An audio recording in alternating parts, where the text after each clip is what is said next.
하나님 말씀 보시겠습니다. 누가복음 11장 9절에서 13절까지 말씀입니다. 누가복음 11장 9절에서 13절까지 말씀.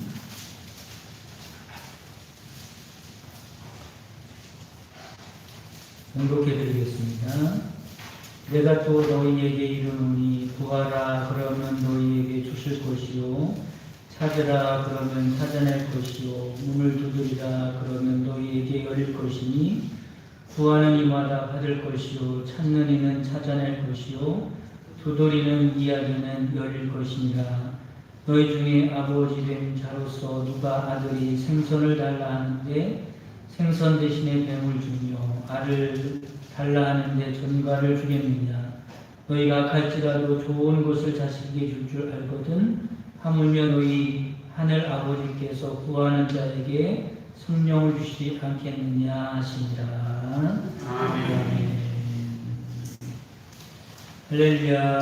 아멘. 이 시간에는 틀림없는 기도 응답이라는 제목으로 말씀 드리도록 하겠습니다. 여러분 항상 기도하시고 응답받으며 살아가는 여러분 되시기를 간절히 바랍니다. 아멘. 여러분 혹시 이런 경험이 있으실 것입니다. 그 뭐냐면 어떤 문제를 놓고 하나님께 기도하죠.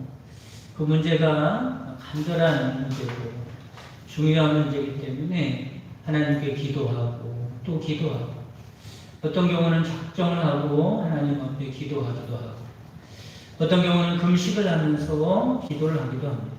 그런데 결과적으로 볼 때는 눈에 보이는 것이 전혀 나타나지 않는 경우입니다. 간절히 기도하는데도 하나님은 들으시는지 안 들으시는지 아무런 변화가 없는 것입니다. 여러분 이런 일은 신앙인이라면 누구라도 충분히 경험할 수 있는 일이죠. 여러분 그럴 때는 어떻게 하십니까? 실망을 하십니까? 아니면 기도하기를 아예 포기하십니까? 그냥 그러려니 하십니까? 이런 일은 한두 번 겪은 일이 아니니 그냥 그렇다고 생각하고 넘어가십니까? 기도해봤자 아무 소용이 없다고 생각을 하십니까? 여러분 그러나 이것은 기도에 대해서 오해가 생겨서 그런 것입니다. 많은 사람들이 기도에 관해서 이렇게 오해를 하죠. 기도는 마치 뚝딱하면 척척 이루어지는 도깨비 방망이처럼 생각합니다. 혹은 문지르면 무슨 소원이든지 들어주는 알라딘의 요술램프처럼 생각하기가 쉽습니다. 그래서 내가 기도한 대로 되지 않으면 응답이 없다고 생각해요. 이것은 큰 오해라는 겁니다. 이렇게 생각하니 응답이 없는 것 같이 여겨질 때 낙심하는 것, 믿음이 흔들리는 겁니다. 기도에 대한 흥미도 떨어지죠. 먼저 기도에 대해서 우리가 잘 알아야 할 것이 있습니다. 그게 뭐냐면 기도는 우리가 하지만 기도 응답에 대한 주권은 하나님께 있다 라는 사실입니다. 그럼 따라 보겠습니다. 기도 응답에 대한 주권은 하나님께 있다. 예, 우리 교회 성도님들 참 머리가 비상해요. 그 긴 거를 그냥 잘 따라 하시네요. 그럼 다시 해보겠습니다. 시작. 기도 응답에 대한 주권은 누구에게 있다고요? 하나님. 나에게 있는 것이 아니다. 그러니까 기도 응답은 누가 원하는 대로 되는 게 기도 응답이에요. 주권이 하나님께 있다면서요. 기도는 내가 해도 그 기도의 응답은 누구가 원하는 대로 되는 거예요? 하나님이 원하시는 대로 되는 겁니다. 그게 제대로 기도 응답이죠. 여러분 조금만 생각해 보면 얼마나 당연한 말인지 모릅니다. 그런데 우리는 잘못 생각하고 있는 거죠. 기도 응답에 대한 주권은 자기에게 있다고 생각하는 겁니다. 그게 아니죠. 기도 응답은 하나님이 원하시는 대로 되는 겁니다. 이게 정상이고 또 그렇게 되어야만 한다라고 하는 거예요. 하나님이 원하시는 대로 응답하신다라고 말을 했는데, 그러면 하나님이 뭘 원하시느냐라고 하는 겁니다. 하나님이 우리에게 뭘 주시기를 원하느냐 하는 겁니다. 오늘 본문 말씀의 평양 구절인 마태복음 7장에 보면 11절에 이렇게 말씀하고 있어요. 너희가 악한 자도 좋은 것을 자식에게 줄 줄 알거든 하물며 하늘에 계신 너희 아버지께서 구하는 자에게 좋은 것을 주시지 않겠느냐. 하나님께 우리가 간구하면 하나님 뭘 주신다고요? 좋은 것을 주신다. 할렐루야. 아멘. 오늘 본문에서도 이렇게 말씀 11절에 너희 중에 아버지 된 자가 누가 아들이 생선을 달라 하는데 생선 대신에 해로운 뱀을 줄 아버지가 어딨나. 생선하고 비슷하게 생긴 뱀입니다. 생선하고 비슷하게 생긴 생선이 뭐가, 뱀하고 비슷하게 생긴 생선이 뭐가 있겠어요? 장어 이런 거 있지 않겠습니까? 하나님 저에게 생선을 주시옵소서 이렇게 하나님께 구했는데 생선 대신에 뱀을 줄, 비슷하게 생긴 해로운 뱀을 줄 아버지가 어딨습니까? 12절에 알을 달라 하는데 전갈을 주겠느냐라고 하는 겁니다. 뭘 주신다고요? 좋은 것을 주신다. 여러분 이해가시지 않습니까? 하나님 우리를 사랑하시는 분임을 믿으시기를 바랍니다. 아멘. 그리고 하나님은요 우리에게 가장 좋은 것이 무엇인지 알까요? 모를까요? 아는 거예요. 바로 그것을 주신다.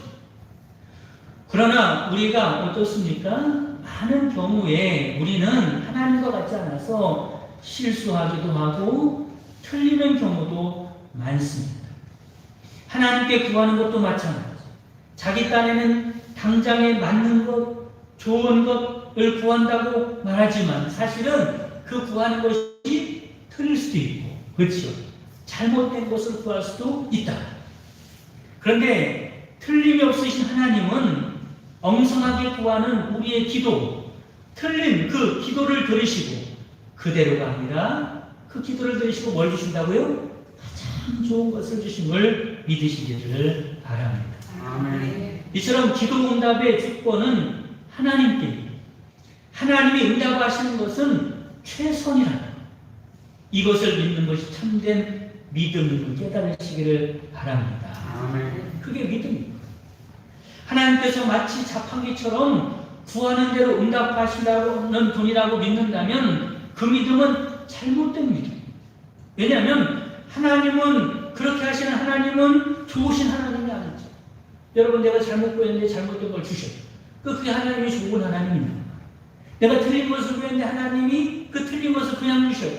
그 하나님 사랑의 하나님 맞습니다.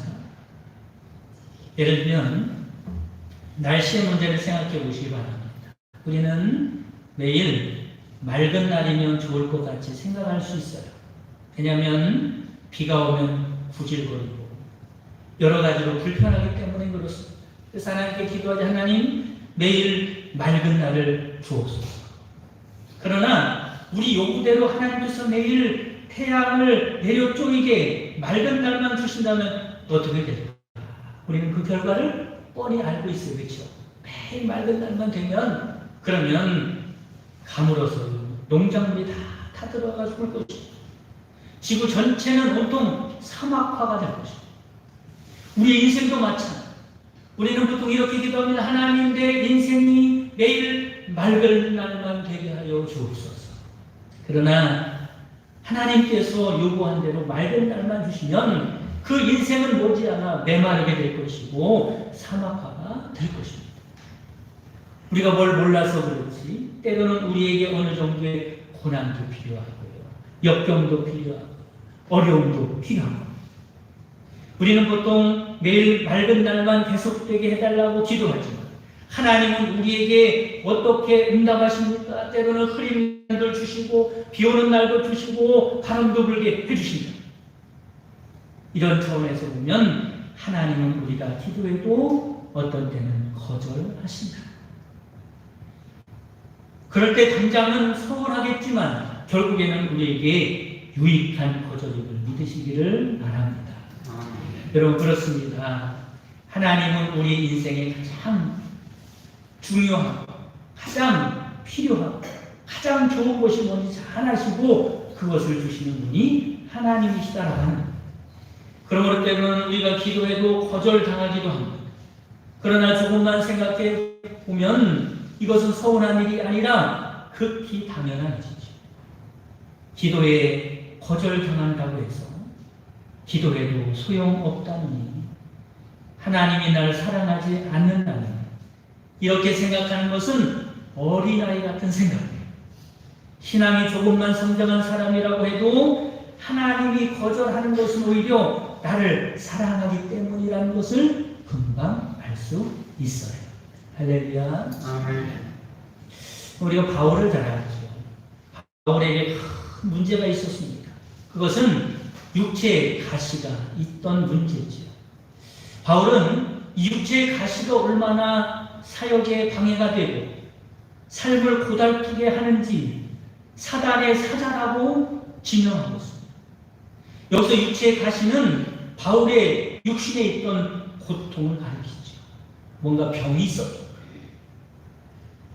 여기서 육체의 가시는 바울의 육신에 있었던 그 고통인데, 이 가시라고 하는 것은 원어로 봤더니 이런 뜻을 가지고 있어요. 말뚝이라는 뜻입니다. 가시라는 게 말뚝, 뾰족한 창, 쇠꽃챙이라고 하는 뜻을 갖고 있어요. 그 고통이 얼마나 컸을까를 짐작하는 내용입니다. 여러분, 우리가 하다못해 작은 가시가 바뀌어도 얼마나 아파요. 그런데 말뚝이 바뀌었다고 생각해보세요. 쇠꽃챙이로 받고 피 젖는다고 생각해보세요. 얼마나 끔찍한 일입니다. 그토록 고통스러운 가시가 바울에게 있었다. 이처럼 육체적인 고통도 고통이지만 심적인 부담이 엄청났어요. 왜냐하면 바울이 누굽니까? 병든 자를 고치는 것은 물론이고요, 죽은 자도 살렸습니다. 안전뱅이도 일으켜 세우죠. 귀신 들린 자들을 고쳐주었습니다. 사도행전 19장 11절에 12절 말씀에 보면 에베소 지역 전도를 하면서 이렇게 기록하고 있습니다. 하나님이 바울의 손으로 희한한 능력을 행하게 하시니 심지어 사람들이 바울의 몸에서 손수건이나 앞치마를 가져다가 병든 사람에게 얹으면 그 병이 떠나고 악귀도 나가더라. 얼마나 대단하게.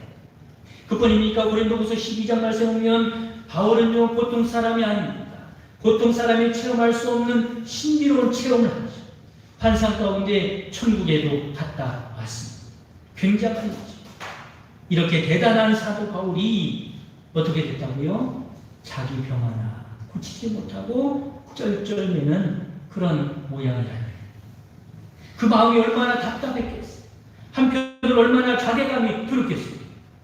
그래서 그는 간절히 기도하는, 사력을 다해서 기도하는 겁니다. 하나님, 저의 병을 고쳐주시옵소서. 저의 힘의 가시를 뽑아주시옵소서. 대충 기도하는 게 아니에요. 하나님, 하나님이 하는데 왜 이 가시 때문에 제가 이런 고통을 당해야 합니까? 고쳐주시면 제가 더 열심히 주님의 일을 하겠습니다. 그러면서 아마 간절히, 어쩌면 금식하면서 목숨을 바치는 각오로 기도했을지도 모르죠. 바울이 이 정도로 기도했습니다. 하나님은 당연히 오냐, 내주마, 내가 너를 고쳐주마 라고 말씀하셨으면 얼마나 은혜롭겠습니까? 그러나 하나님은 그렇게 하지 않으셨어요. 거절하셨어요. 뭐라고 말씀하시냐면 지금 상태의 은혜가 충분하다. 그러니 그냥 그렇게 지내라는 겁니다. 얼마나 야속해요. 그렇게 열심히 기도했는데 보기 좋게 하나님께 거절당하고 말았어요. 결국 바울은 평생토록 그 육체의 가시를 품고 그렇게 고통 가운데 살았어요. 그러면 바울이 육체의 가시로 인해서 불행했을까? 혹시 그 이전에는 불행했을지도 몰라요.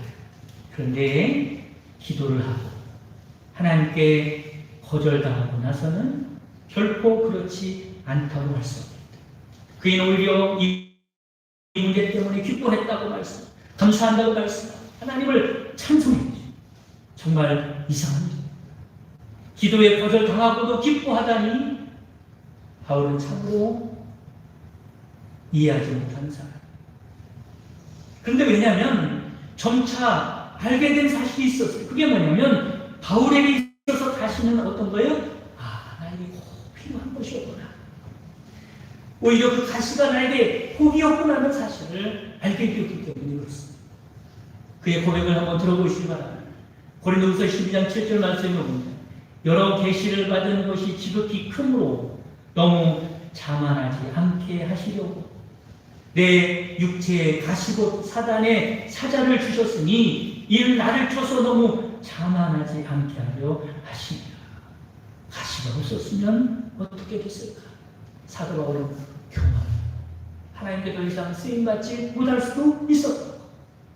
고린도서 12장 9절 말씀에는 나에게 이르기를 내 은혜가 내게 족하도다. 이는 내 능력이 약한 데서 온전하여지리라. 어디에서 온전해진다고요? 약한 데서 온전해지. 그 가시 때문에 온전해지. 그러므로 도리어 크게 기뻐함으로 나의 여러 약한 것들에 대하여 자랑하리니 이는 그리스도의 능력이 내게 머물게 하려 합니다. 내 안에 그리스도의 능력이 어찌하여 머무느냐? 그 가시 때문에 하나님을 더 붙들고 기도하고 의지하기 때문에 그 능력이 내 안에 머물게 되는 것이라고 고백하고 있습니다. 바울의 기도대로 만약에 하나님이 가시를 걷어 가셨다면 바울은 이 은혜를 다 놓쳤습니다. 이 복을 다 빼앗겼습니다. 그러니까 하나님이 뭘 주신다고요? 가장 좋은 것을 주신다. 여러분 그렇습니다. 그렇기 때문에 거절된 기도도 축복임을 믿으시기를 간절히 바랍니다. 아멘. 이제 우리의 신앙도 이 정도 차원은 돼야 하는 거예요. 내가 기도한 대로 되면 응답받았다고 좋아하고 내가 기도한 대로 안 되면 응답하지 못했다고 실망하는 차원을 넘어서야 합니다. 왜냐하면 우리는 하나님을 믿는 사람들이기 때문에 그래요. 여러분 자기 기도대로 되는 것이 그게 정답이라고 생각하는 사람은 하나님을 믿는 사람 아니에요. 누굴 믿는 사람이에요? 나를 믿는 사람이죠. 내가 맞다. 내가 기도대로 그렇게 응답되는 것이 맞다고 생각하는 사람은요, 자기를 믿는 사람이에요. 하나님을 믿는 사람이 아니에요. 하나님을 믿는 사람은 하나님이 주시는 것이 옳은 것이고 좋은 것이고 가장 선한 것이라는 것을 믿는 사람이 하나님을 믿는 사람입니다. 그러니까 고난도 다 필요해서 하나님이 주신다는 말씀이죠. 그러면 장미나무를 한번 생각해 보시기 바랍니다. 장미나무에 장미꽃도 있지만 또 뭐가 있어요? 가시도 있잖아요. 그렇죠? 꽃만 있으면 참 좋으련만 하나님은 왜 가시를 거기다 꽂아놨을까? 왜 그럴 것 같습니까? 장미가 너무 아름다운 꽃이기 때문에 함부로 손을 대는 세력이 있어요. 함부로 꺾으려는 세력이 있습니다. 그 세력에서 보호를 해야 장미가 계속 유지되기 때문에 그런 거겠죠. 그러므로 아름다운 장미꽃도 축복이지만 가시도 축복이고 말씀을 여기까지 들으면 이렇게 생각하는 사람이 있을 수 있습니다. 그러면 목사님 굳이 기도할 필요가 없네요. 그렇죠? 왜냐하면 하나님이 알아서 가장 좋은 것을 주실 텐데 그렇게 기도하고 그럽니까? 가만히 있어도 하나님이 원하신 대로 하실 텐데 말이죠. 그러나 그렇지 않습니다. 어떻게 보면 그래서 기도해야 하는 줄 깨달으시기 바랍니다. 왜 그래요? 하나님이 원하시는 대로 하니 기도해야 돼요. 기도하지 않은 사람의 특징이 뭔지 아십니까? 자신에 대한 신념이 강한 거예요. 늘 자신이 옳다고 생각하고 그리고 그렇게 살아가고 그렇게만 돼야 한다고 생각하고 자신의 신념이 너무 강합니다. 그런데 기도하면요 하나님의 뜻을 알게 되고요 하나님의 뜻에 순종하는 사람으로 바뀜을 믿으시기를 간절히 바랍니다. 그럼 차이를 아시겠어요? 예를 들어 이런 거죠. 바울이 가시 때문에 기도하지 않았다면 어떻게 됐을까? 가시 때문에 뭐 기도할 필요 있나? 하나님이 그 가시 문제 해결해 주지 않을 것을. 그러면 바울이 가시 문제 때문에 기도하지 않았다면 어떻게 됐을까? 아마 이렇게 됐습니다. 평생 가시 문제 때문에 갈등했을 것이고 원망했을 것이고 불평했을 것이고 낙심했을 것이고 왜냐하면 하나님의 일을 하는 나에게 왜 이 가시가 있는지 이해하지 못했기 때문에 그렇습니다. 가시는 사라지는 것이 가시는 제거되는 것이 맞다고 늘 생각하고 살아갔습니다. 그런데 기도하니 이것이 하나님의 은혜요 가시는 오히려 복이라는 사실을 깨닫게 됩니다. 뭐해서 그런 거예요? 기도했기 때문에 그래요. 그래서 그것이 감사거리로 바뀌게 되는 거예요. 기도하는 사람에게만 일어나는 놀라운 현상이죠. 그렇다면 어떻게 이런 생각을 하게 될 수 있을까? 어떻게 이런 변화가 일어나게 될까? 오늘 보면 13절 말씀을 보면 이렇게 말씀하죠. 너희가 갈지라도 좋은 것을 자식에게 줄 줄 알거든 하물며 너희 하늘 아버지께서 구하는 자에게 좋은 것을 주시지 구하는 자에게 성령을 주시지 않겠느냐 하십니다. 할렐루야. 마태복음하고 뭐가 다르죠? 똑같은 말씀인데요. 한 단어만 달라요. 뭐가 달라요? 구하는 자에게 성령을 주지 않겠느냐를 성령입니다. 구하는 자에게 좋은 것을 주지 않겠느냐? 오늘 말씀에서는 성령을 주지 않겠느냐. 이렇게 다른 겁니다. 그러니까는 하나님이 주고 싶으신 가장 좋은 것이라고 했는데 그 좋은 것은 뭘 가리킨 거예요? 성령을 주시기를 원하신다는 것을 깨달으시기를 바랍니다. 여러분, 이것입니다. 기도의 비밀이 바로 이것이에요. 기도하는 자에게 하나님께서 성령을 주시는 줄 믿으시기를 바랍니다. 하나님은 우리에게 가장 좋은 것을 주시는 분이라고 했는데 사실은 그 가장 좋은 것이 성령입니다. 그러므로 이렇게 정리해 볼 수 있습니다. 우리가 기도하는 것은 뭘 받기 위해서 기도하는 것이다? 성령 받기 위해서 기도하는 것이다. 우리가 기도하는 것은 내 소원을 이루기 위해서 기도하는 것이 아니라 성령을 받기 위해서 기도하는 것이다. 물론 처음에는 내 소원을 이루기 위해서 하나님 앞에 기도하지요. 그런데 우리가 기도하면 하나님께서 가장 좋은 것으로 응답해 주신다. 그 가장 좋은 것은 성령이다라고 말씀하고 있는 것입니다. 그러니까 성령 받으면 응답 받은 줄 믿으시기를 바랍니다. 아멘. 할렐루야. 아멘. 또 이렇게도 말씀을 드릴 수 있어요. 내가 기도한 대로 하나님 응답해 주셨어요. 너무 좋은 거예요. 그런데 내가 기도한 대로 응답을 받았는데 성령을 받지 못했다면 응답은 받았지만 하나님이 주시고자 하는 더 좋은 것은 아직 받지 못한 거예요. 성령 받는 것이 가장 중요하다라고 하는 것입니다. 왜냐하면 성령님만을 통해서 모든 것이 해결되기 때문에 그렇습니다. 내 기도대로 되지 않았어요. 하나님께서 왜 기도대로 응답하지 아니하셨는지 성령님께서 가르쳐 주실 것입니다. 사도바울과 같이 성령님께서 하나님의 뜻을 알게 하시고 그 뜻대로 살아가도록 만드실 것입니다. 이게 진정한 응답이죠. 그러므로 기도 응답은 성령 충만인 줄 믿으시기를 간절히 바랍니다. 아멘. 테너 중에 최승원이라고 하는 유명한 테너가 있습니다. 그분의 간증을 잡지에서 읽으려고 했어요. 그분은 한쪽 다리에 장애를 갖고 있습니다. 누군가 그러더랍니다. 주기도문송을 1000번 부르면 낫는다. 주기도문이라고 하는 게 주님이 받아주신 기도니까 그 기도를 1000번 주기도문 송이 있습니다. 이렇게 하늘에 계시는 이렇게 그거를 찬양으로 만든 노래가 있는데 그 주기도문 송을 1000번을 하면 낫을 거라고 말하더라고요. 그래서 그대로 했답니다. 낫았을까 안 낫았을까요? 낫았겠어요? 안 낫았겠어요? 안 낫았어요. 지금 잘 알아요. 안 낫았어요. 그런데 얼마나 낫고 싶었는지 1000번을 안 되나 보다 10,000번을 불렀다고 해요. 그랬는데도 낫지 않았어요. 보기 좋게 거절당한 거죠. 그런데 그 과정 속에서 하나님의 응답을 받았어요. 그게 뭐예요?